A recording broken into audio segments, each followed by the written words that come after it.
जय हिंद दोस्तों। 14 अगस्त 2023 current affair में आपका स्वागत है।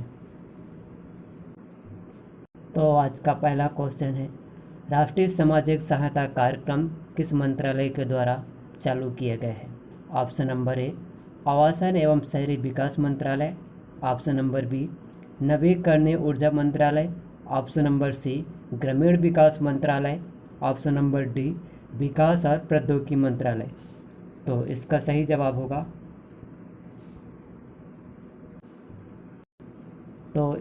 जवाब होगा ऑप्शन नंबर बी, राष्ट्रीय सामाजिक सहायता कार्यक्रम। राष्ट्रीय सामाजिक सहायता कार्यक्रम भारत सरकार के द्वारा 1995 से शुरू किया गया था। ये एक अम्ब्रेला योजना है। कैसी योजना है दोस्त? यह एक अम्ब्रेला योजना है। इस अम्ब्रेला स्कीम के अंतर्गत 5 योजनाएं शामिल हैं। दोस्त। पहली योजना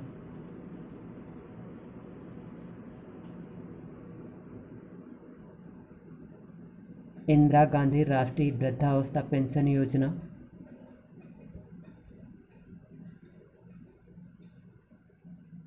नंबर बी, इंदिरा गांधी राष्ट्रीय विधवा पेंशन योजना। और सी, इंदिरा गांधी विकलांगता पेंशन योजना। और डी, अन्नपूर्ण योजना। और 5वें नंबर की जो योजना स्कीम है उसका नाम है राष्ट्रीय पारिवारिक लाभ योजना। इस योजना का उद्देश्य गरीबी रेखा से नीचे रहने वाले बेसहारा आबादी और कमजोर समूहों को सामाजिक सुरक्षा प्रदान करना।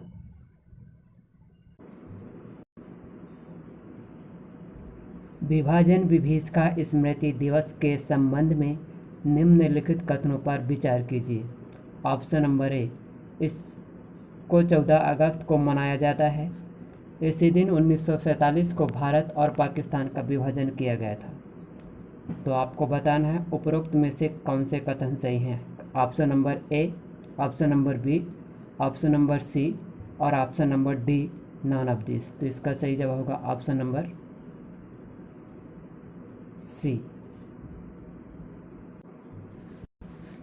प्रधानमंत्री उच्चतर शिक्षा अभियान के संबंध में निम्नलिखित कथनों पर विचार कीजिए। इसका उद्देश्य उच्च शिक्षा गुणवत्ता में सुधार करना था। राज्यों और केंद्र शासित प्रदेश के सरकारी एवं सरकारी सहायता प्राप्त संस्थान इसमें शामिल होंगे। राष्ट्रीय शिक्षा नीति 2020 इसके लिए आधार तैयार करने में एक मार्गदर्शक की भूमिका निभाएगी। तो उपरोक्त में से कितने कथन सही हैं? तो इसका सही जवाब होगा ऑप्शन नंबर सी। केवल एक, केवल 2, इनमें से कोई नहीं। तो ऑप्शन नंबर सी इसका सही जवाब होगा उपरोक्त में से तीनों।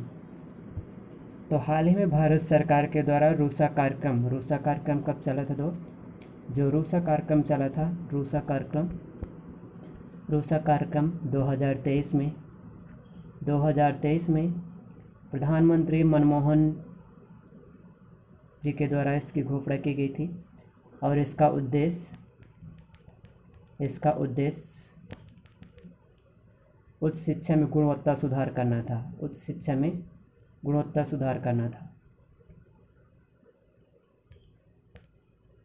2013 में चालू किया गया, जिसका उद्देश्य उच्च शिक्षा में गुणवत्ता सुधार करना था। हाल ही में प्रधानमंत्री उच्चतर शिक्षा अभियान खबरों में देखा गया है। आपको बता दें कि राष्ट्रीय उच्चतर शिक्षा अभियान और प्रधानमंत्री उच्चतर शिक्षा अभियान के रूप में विकसित कर दिया गया है। इस अभियान का उद्देश्य उच्च शिक्षा में पहुंच, गुणवत्ता और समानता बढ़ाने जैसे कार्य इसके में केंद्रित हैं। इसमें राज्य और केंद्र शासित प्रदेश के जितने भी सरकारी एवं सरकारी सहायता प्राप्त संस्थान इसमें शामिल होंगे। इसमें गुणवत्ता बढ़ाने के लिए प्रौद्योगिकी एवं दूरस्थ शिक्षा को इसमें शामिल किया गया है। राष्ट्रीय जैव ऊर्जा कार्यक्रम के संबंध में निम्नलिखित कथनों पर विचार कीजिए। इसकी शुरुआत नवीन एवं नवीकरणीय ऊर्जा मंत्रालय द्वारा की गई है। यह कार्यक्रम जैव ऊर्जा संयंत्रों की स्थापना के लिए राज्य वित्तीय सहायता प्रदान करता है। उपरोक्त में से कौन से कथन सही हैं? तो ऑप्शन नंबर केवल 1, ऑप्शन नंबर बी केवल 2 और ऑप्शन नंबर सी ए और बी दोनों, ऑप्शन नंबर डी उपरोक्त में से कोई नहीं। तो इसका सही जवाब होगा ऑप्शन नंबर ए।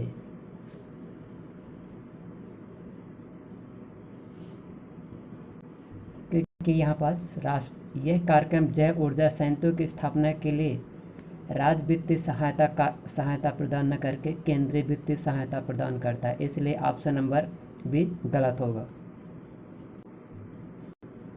हाल ही में केंद्रीय मंत्री जी के द्वारा सूचित किया गया है कि राष्ट्रीय जैव ऊर्जा कार्यक्रम के तहत 6 बायो CNG संयंत्र और 11,143 छोटे बायो गैस संयंत्र चालू किए गए हैं। राष्ट्रीय जैव ऊर्जा कार्यक्रम नवीन एवं नवीकरणीय ऊर्जा मंत्रालय द्वारा शुरू किया गया है। इसका उद्देश्य भारत में जैव ऊर्जा को बढ़ावा दिया जाएगा। यह कार्यक्रम जैव ऊर्जा संयंत्रों की स्थापना के लिए केंद्रीय वित्तीय सहायता प्रदान करता है। हाल ही में चर्चित रहने वाला शब्द एरेंडेल का संबंध निम्नलिखित में से किससे है? Option number A nebula, option number B दूर का तारा, option number C black hole और ऑप्शन नंबर डी एक्सोप्लैनेट। तो इसका सही जवाब होगा ऑप्शन नंबर बी। हाल ही में नासा के जेम्स वेब स्पेस टेलीस्कोप के द्वारा जानकारी दी गई है। जानकारी के मुताबिक एरेंडेल शब्द का संबंध दूर का तारा है।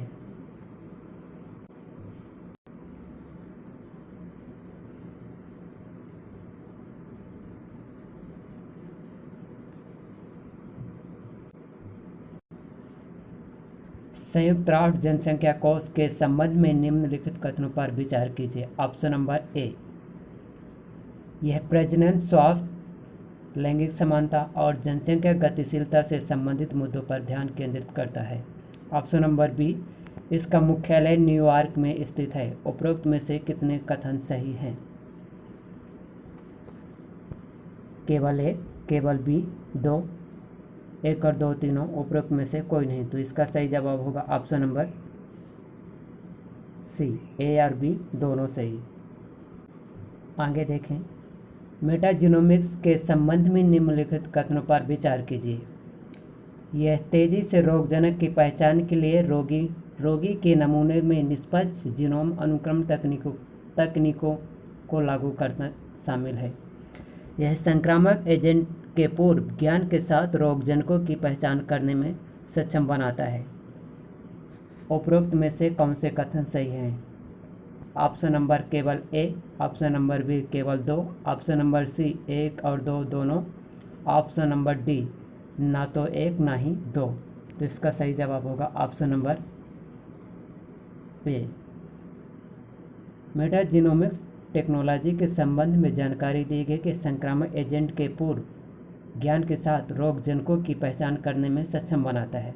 तो ऑप्शन नंबर बी गलत होगा, क्योंकि संक्रामक एजेंट के पूर्व ज्ञान के साथ रोगजनकों की पहचान करने में ही इसका संबंध क्या है? इसका संबंध है संक्रामक एजेंट के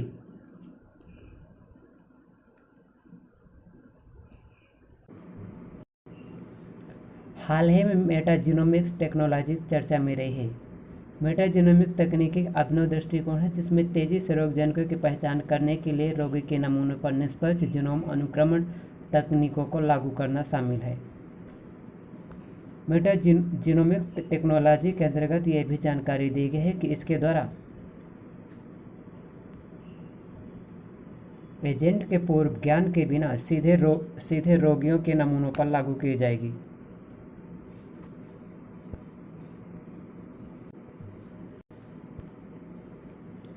राष्ट्रीय स्वचालित फिंगरप्रिंट पहचान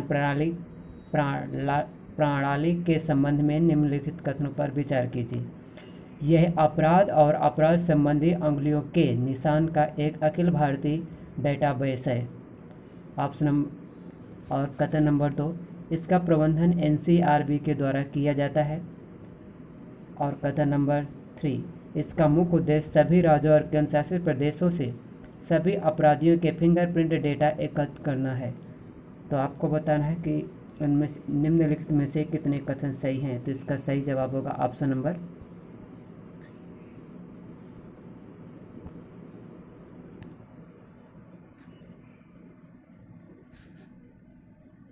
एक और दो, तीनों। तो उपरोक्त में से तीनों सही है। आगे देखिए,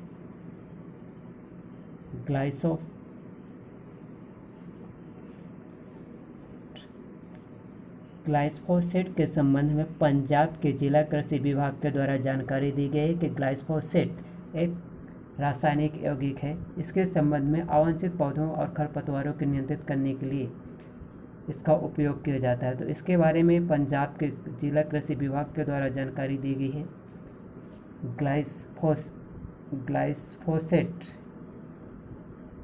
एक हानिकारक रासायनिक यौगिक है जिसके भंडारण और वितरण के संबंध में रोक लगाई गई है।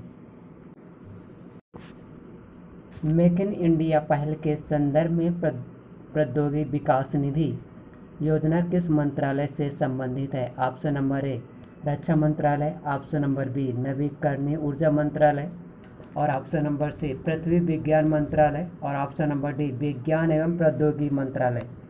तो इसका सही जवाब होगा ऑप्शन नंबर